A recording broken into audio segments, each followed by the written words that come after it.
ஒரு 6 வருஷமாக தான் இந்த மாதிரி இந்த குபேர கிரிவலன்றது சொல்கிறாங்க. அவங்க எதை வச்சு அடிப்படையில் சொல்கிறாங்கன்றது தெரில. அக்னி போலையா, யமன் போலையா, நிருதி போலையா, பழமையானவங்களை கேட்டாலே சொல்லலாம். அந்த மாதிரி ஒன்று கிடையவே கிடையாது. அவங்களுக்கு ஏதோ ஒரு கான்செப்டுக்கோசரம் வச்சு அதை வந்து குபேரலிங்கன்னு நம்ம முக்கியமானது எந்திசை காவலரில் முக்கியமானவர் குபேரன். ஒரு கோயிலில் நம்ம இருக்கும்போதே குபேர திசையில் தான் அந்த ஆலயத்திற்கு உண்டான பொக்கிஷங்கள், நகைகள், அதுக்கு உண்டான முக்கியமான ஆபரணங்கள் எல்லாத்தையும் வைக்கிற ஒரு குபேரன். நமக்கு வந்து நிறைய தனம்னு சொல்லுவாங்க. தனம்னா வந்து தங்கம். அந்த தனத்தை அளிக்கக்கூடியவர் குபேரன். அந்த குபேர திசை விசேஷமானது. நம்ம சான்றோர்கள் என்ன சொல்லியிருக்காங்க, அருள் இல்லாருக்கு அவ்வுலகம் இல்லை, பொருள் இல்லாருக்கு இவ்வுலகம் இல்லை.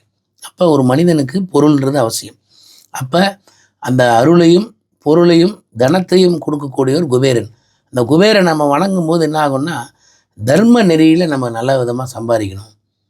தவறான வழி இல்லாமல் தர்ம நெறி, நேர்மையான வழியில் சம்பாதிக்கணும். சுவாமி அந்த நேர்மையான வழியை நமக்கு கொடுத்து அதன் மூலியமாக நமக்கு வந்து நல்ல விதமான பொருளாதாரத்தையும் கொடுக்கணும்னு அவர்கிட்ட பிரார்த்தனை பண்ணால் கண்டிப்பாக நம்ம நடக்கும்.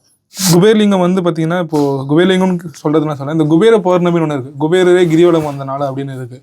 அதுவும் இல்லாமல் மக்களுக்கு ஒன்றும் ஒரு பெரிய என்னன்னா, அந்த குபேர பௌர்ணமிக்கு போனால் நம்ம குடும்பத்துலேயும் அந்த செல்வம் வந்து பெருகும் அப்படின்ற மாதிரிலாம் இருக்குது சார். அது முக்கியமாக நான் நிறையா சொல்லணுன்னு இது எல்லாருமே தெரிஞ்சிக்க வேண்டியது. இது இப்போ நான் சொன்ன மாதிரி அருணாச்சல மகாத்மியம், அருணாச்சல புராணம், கோயிலினுடைய கல்வெட்டு, நம்ம முன்னோர்கள் ஒரு 6 வருஷமாக தான் இந்த மாதிரி இந்த குபேர கிரிவலன்றது சொல்கிறாங்க. அவங்க எதை வச்சு அடிப்படையில் சொல்கிறாங்கன்றது தெரில. ஆனால் இது முன்னோர்கள் காலத்தில் கிடையாது. நீங்கள் ஒன்றும் இல்லை, ஒரு 50 வருஷம் கூட வேணாம், 20 வருஷம் முன்னாடி இருந்தவங்கள கூட கேளுங்க, இல்லை 85 வயசு இருந்தவங்களை கேளுங்க. கோயிலில் 90 வயசு இருக்காங்க. எங்கள் பாட்டிலாம் 96 வயசு இருந்தாங்க. இப்போ எங்கள் அப்பாவுக்கு 85 வயசு ஆகுது. இந்த மாதிரி நீங்கள் பழமையான ஆள்லாம் கேளுங்க. நம்ம சொல்ல வேணாம், பழமையானவங்களை கேட்டாலே சொல்லலாம். அந்த மாதிரி ஒன்று கிடையவே கிடையாது. அப்போ நான் கேட்குறேன், அன்றைக்கி தான் குபேரன் கிரிவலம் போகிறாரா? மற்ற நாளில் அப்போ குபேரன் மட்டும்தான் கிரிவலம் போகிறாரா? இந்திரன் போலையா, அக்னி போலையா, யமன் போலையா, நிருதி போலையா, வருணன் போலையா, ஈசானன் போலையா, சூரிய சந்திரன், இப்போ இவங்களாம் ஏன் கிரிவலம் போலையா?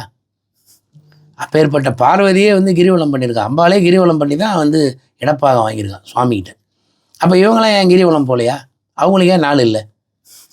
இது என்னன்னா, இது இவங்களே வந்து என்ன பண்ணுறாங்க, சில பேர் அவங்களுக்கு ஏதோ ஒரு கான்செப்டுக்கோசரம் வச்சு அதை வந்து குபேரகிரின்னு அந்த மாதிரிலாம் ஒன்று வந்து எந்த காலத்துலேயுமே கிடையாது. நீங்கள் நான் சொல்லணும்னா விட முன்னோர்களை கேளுங்க. நம்மளோட வயசு மூத்தவங்க இருக்காங்க ஊரில், அவங்கள கேட்டிங்கன்னா அவங்களே சொல்லுவாங்க. 6 வருஷத்துக்கு முன்னாடி இந்த மாதிரி ஒரு நிகழ்வே கிடையாது. இது புதுசாக இவங்க உருவாக்குனது. சரி, நமக்கு என்னென்னா சுவாமி எல்லா நாளும் அண்ணாமலையாரை நினச்சாலே முக்தி. அப்பேற்பட்ட விசேஷமான மூர்த்தி இந்த உலகத்திலே கிடையாது எங்கேயுமே. அதாவது எப்படின்னு கேட்டிங்கன்னா, திருவாரூரில் பிறந்தால் முக்தி, சிதம்பரத்தை தரிசனம் செய்தால் முக்தி, காசியில் இறந்தால் முக்தி.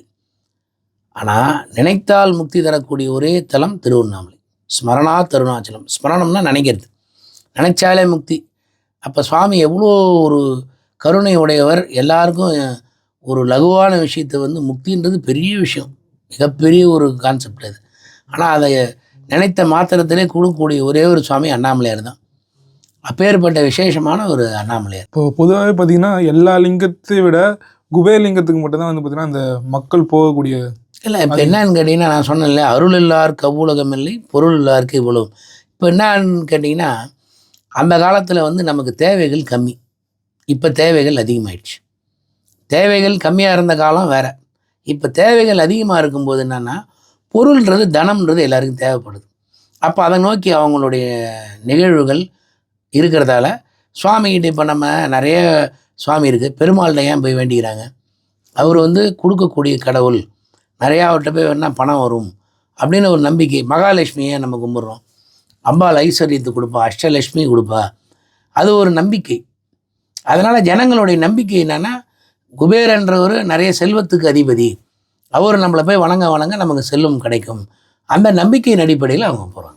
இப்போ குபேரலிங்கம் வந்து குபேரர் பிரதிஷ்டை பண்ண ஒரு லிங்கம் அது என்ன? ஆமாம், எல்லா லிங்கமும் அதே மாதிரி தான். அவங்களுடைய சாப விமோச்சனங்கள் போக அந்தந்த ஸ்தானத்துக்குரியவர்கள் பிரதிஷ்டை பண்ணி வழிபாடு பண்ணது தான் அந்த லிங்கங்கள்.